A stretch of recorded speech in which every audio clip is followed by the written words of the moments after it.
Notre carnet de route aujourd'hui, nous avons décidé de l'écrire en bateau. Rendez-vous donc dans le seul port des Landes, Cap-Breton. Après avoir trouvé un skipper dévoué qui a bien voulu nous emmener, embarquement. Cap-Breton commence comme cap au large, déjà le parfum de l'aventure. Une petite bise fait claquer les haubans. Là-bas, derrière la barre, l'océan, le large et une grande page pour vous, témoin de notre carnet de route. Mais la barre à Cap-Breton, c'est tout. Ça passe ou ça ne passe pas. C'est d'ailleurs le véritable handicap de ce port. Aujourd'hui, ça ne passera pas. Après un demi-tour tout à fait réglementaire, il ne nous restera plus qu'à découvrir le port et ses 800 bateaux. Mais Cap-Breton sans son port, c'est un marin sans sa casquette. Et des marins ici, il y en a toujours eu.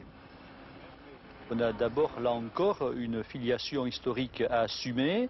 Nos ancêtres ont découvert le Nouveau Monde peut-être avant Christophe Colomb. En tout cas, l'île de Cap-Breton témoigne de leur passage.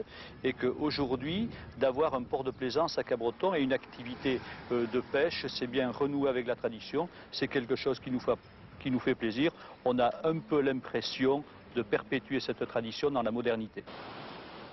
L'Amérique, découverte par les marins landais et basques au gré des fluctuations de l'Adour, à l'époque, ça n'a pas été médiatisé, tant pis.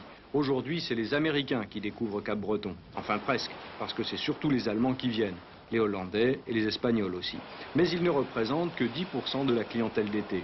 Une clientèle essentiellement française, qui vient d'Aquitaine, c'est moins loin, de Midi-Pyrénées et d'Île-de-France.